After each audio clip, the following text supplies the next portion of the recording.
It was not the way the Toledo Rockets wanted to end their season, losing in a winner-take-all showdown with Western Michigan. And although the Broncos will go to this Friday's MAC championship game, the Rockets will still go bowling. In one projection, they're headed to the Dollar General Bowl to play Troy in Mobile, Alabama. We'll let you know how that plays out. Junior quarterback Logan Woodside added to his nation-leading touchdown total with another 3 TD tosses against the Broncos, but unfortunately, wasn't enough for the Rockets.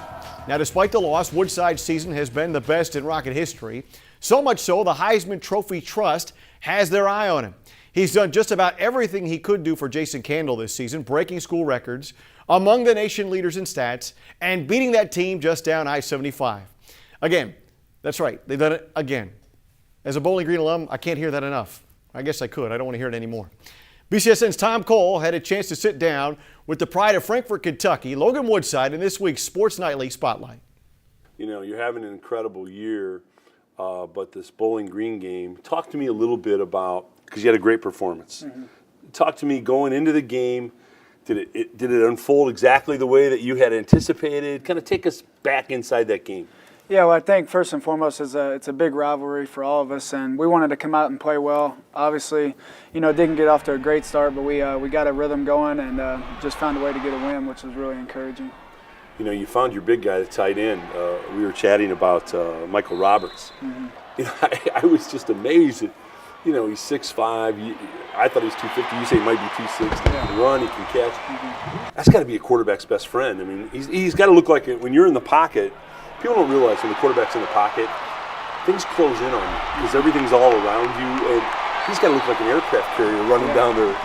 Yeah, I mean, he's definitely a huge target, so I'm always looking for him. He finds ways to get open, you know, with how big he is, so it's nice, and he's got real soft hands, so it's good to get him the ball and watch what he does with it. You know, every quarterback goes through a situation where you don't get the starting job, you know, for whatever reason. And, you know, Philip Ely came in and transferred, and Coach went with him. And, you know, to your credit, you were a total team guy. You worked hard. You helped him. I mean, you did everything right. But I found that when I was sitting and watching somebody else play, it eventually made me better because I saw the game differently. Yeah. Did that happen that way for you? Yeah, I definitely think so. Last year, just kind of being more of a coach, you know, Coach Kendall, and we talked a whole lot about it. You know, I had the headset on the sidelines, and, you know, I knew every play that was going on and just kind of tried to analyze it from the sideline. I think it really helped me, and, you know, still getting the reps in practice helped me out a lot. So when it came to the games this year, you know, it really just made it a little easier for me.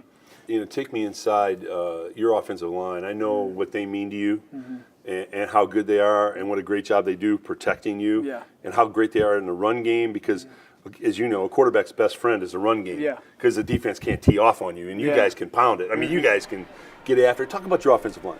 Yeah, they've done a great job. You know, we have 5 great, you know, 4 seniors and then Elijah at right tackle that have really just, you know, going back to last year was kind of a question mark for us, you know, to the outside people. But we all knew what we had in them. We were trying to, you know, get a new offensive line after 2 years ago when we played in the GoDaddy Bowl, and we had that great offensive line that was there started for 3 or 4 years. So they've done a great job meshing together, and they've really just played a lot of good football together.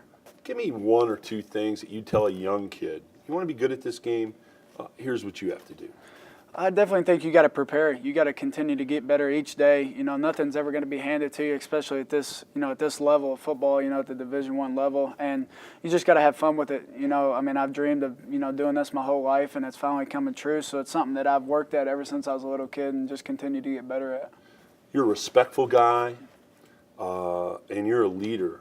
I think there's a lot of intensity there too. You know, I think you know you're driven that you want to be the best, but. Where did those qualities come from? Because you are a leader, you are respectful, and you are intense.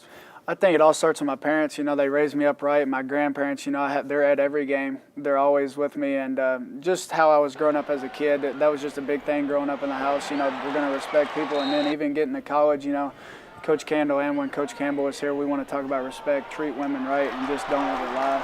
And that's just 3 things that I've really just kept with me and just tried to get better at each day.